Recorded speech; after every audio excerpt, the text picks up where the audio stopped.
பொதுவாக எல்லாருமே விக்கிரவாண்டி தொகுதியில் மும்முனை போட்டி அப்படின்னு சொல்றாங்க. அது மும்முனை போட்டி இல்லை, இருமுனை போட்டி.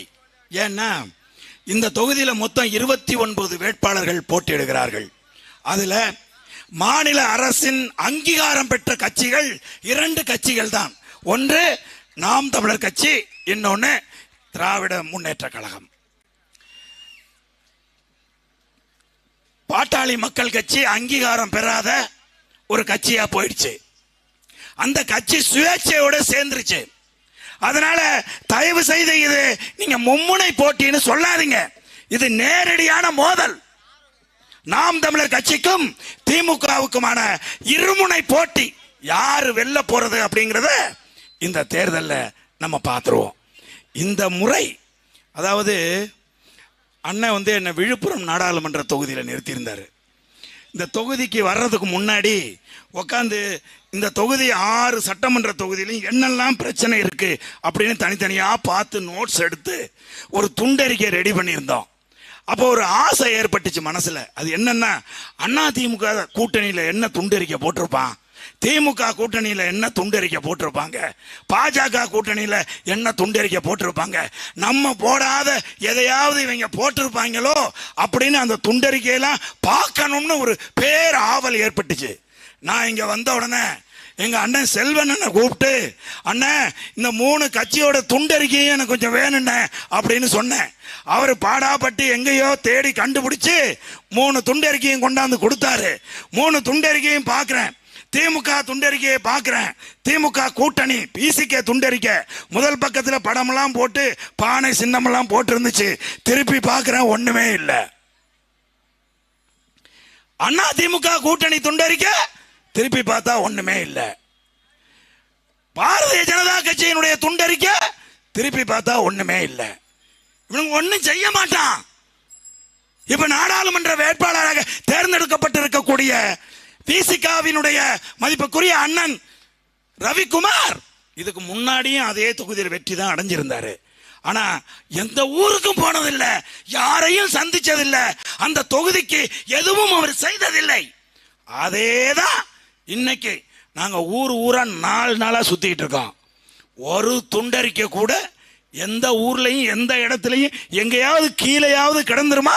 திமுக துண்டறிக்கை கிடந்துருமா? பாட்டாளி மக்கள் கட்சி துண்டறிக்கை கிடந்துருமான்னு நாங்களும் பார்க்கிறோம். எங்கேயுமே இல்லை. ஏன்னா இந்த கட்சிகள் எல்லாம் தேர்தலை வியாபாரமாக்கி விட்டார்கள். என் தங்கச்சி காளியம்மா சொன்னது மாதிரி ஒரு ஊருக்கு 4 கொட்டா போட்டுருக்கான். ஒரே ஊரு. நான் மருத்துவர் ஐயா என் கூட வாகனத்தில் நின்றுட்டு வரும்போது நான் பாரதி ஐயாட்ட சொல்லிட்டு வரேன், ஐயா 1 பார்த்துங்க அந்த ஊர்ல எத்தனை கொட்டாக போட்டிருக்க போறான்னு, 2, 3, 4ன்னு எண்ணி காட்டிட்டு வர்றேன். ஒரே ஊர்ல இந்த திருப்பம் அந்த திருப்பம் 4 கொட்டாக போட்டிருக்கான். 4 கொட்டாயில உட்காந்துக்கிட்டு கணக்கு எழுதிட்டு இருக்கானுங்க எல்லாரும் உட்காந்து. மக்களுக்கு சேவை செய்கின்ற மனநிலை போய்விட்டது. அரசியலை வியாபாரமாக்கி விட்டார்கள். தேர்தல் களத்தை வியாபார களமாக மாற்றி விட்டார்கள். என்ன கணக்கு போட்டுட்டு இருக்கான்? எந்தெந்த வீட்டுக்கு எவ்வளவு பணம் கொடுக்கணும்னு கணக்கு போட்டுட்டு இருக்கான். கொட்டாக போட்டு வச்சிருக்கான். எல்லா இடத்துலையும் கொட்டாக போட்டு வச்சு கட்சிக்காரங்க உட்காந்துட்டு இருக்கான். வரிசையா 50 கார் 60 கார் போகுது. ஏன்னா அமைச்சர் போறான்.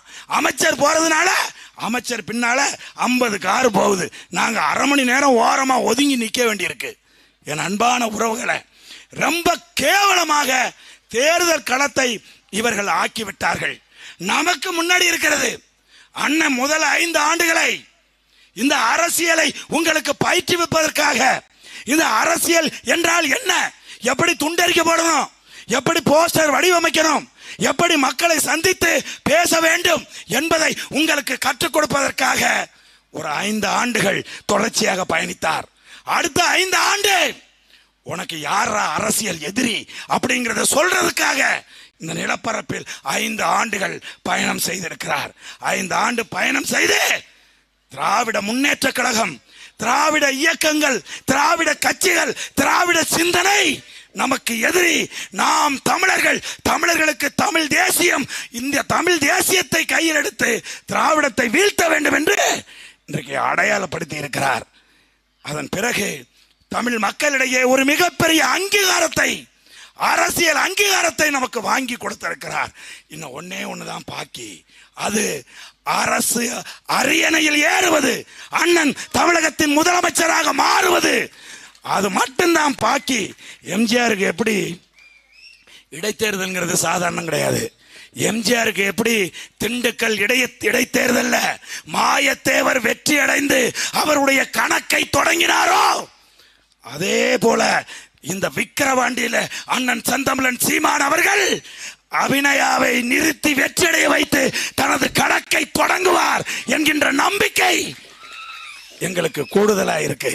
ஏன்னு கேட்டீங்கன்னா, சொல்றான் இணையதளத்துல உட்காந்து பேசிட்டு இருக்கிறான், என்ன அதிமுக கிட்ட ஓட்டு கேட்கிறாரு, என்ன இப்படியா திராவிடத்தை எழுத்துக்கிட்டு இருந்தாரு, திடீர்னு அதிமுக ஓட்டு கேட்கிறாரு. டேய், எம்ஜிஆர் எங்களுடைய தேசிய தலைவருக்கு வாரி வாரி அள்ளி அள்ளி கொடுத்தவன்டா. புரட்சி தலைவர் எம்ஜிஆர் நாங்கள் இன்றைக்கு போற்றி தலைவனாக ஏற்றிருக்கிற மேதகு பிரபாகரன் அவர்களுக்கு அள்ளி கொடுத்தவர் எங்க அண்ணன். அந்த கட்சியில் இருக்க எந்த கட்சி தலைவன்கிட்டையும் எங்க அண்ணன் போய் கையேந்தி நிக்கல, எந்த கட்சி தலைவன்கிட்டையும் போய் கையேந்தி நிக்கல. எங்களுடைய உயரிய நோக்கம், உயரிய லட்சியம் திராவிட கட்சிகளை வைத்துக்கொண்டு, திராவிட இயக்கத்தை வைத்துக்கொண்டு, திராவிடம் என்கின்ற இல்லாத ஒரு கருத்தியலை வைத்துக்கொண்டு ஒரு தூய தமிழ் சக்திகளை மூல செலவை செய்து திமுக போறவங்களாம் யாரு, திமுக பயணிக்கிறவங்க யாரு, தமிழன், பச்சை தமிழன் தான் திமுக பயணிக்கிறான். காரணம் என்ன? இந்த அவனுடைய மூளை சலவை செய்யப்பட்டிருக்கு. 60 வருஷமா திராவிடன் திராவிடன் திராவிடன்னு தமிழன்கிறத அவன் பேசவே மாட்டான். பாருங்க, தமிழ் வாழ்கன்னு எழுதி போட்டுருவான். தமிழ் வாழ்கன்னு எழுதி போட்டு கல்வியில் இருந்து தமிழை வெளியேற்றி விடுவார்கள். 2 தலைமுறை தமிழ் எழுத படிக்க தெரியாத தலைமுறையை உருவாக்கி விடுவார்கள். நான் கேட்கிறேன், கரண்ட் போயிடுச்சுன்னா மின்சாரம் வாழ்க அப்படின்னு வீட்டில் எழுதி போட்டா மின்சாரம் வந்துருமா? நான் கேட்கிறேன். ஆக தமிழ் வாழ்க அப்படின்னு எழுதி போட்டு தமிழை எப்படி அழித்து ஒழித்தானோ, கல்வியில் இருந்து வெளியேற்றினானோ, அதுபோல தூய தமிழர்களை, என் மாமனை மச்சானை, என் தாத்தனை, என் சித்தப்பனை, பெரியப்பனை ஏமாத்தி அவனை கரை வெட்டி கட்டி வச்சிருக்கான்.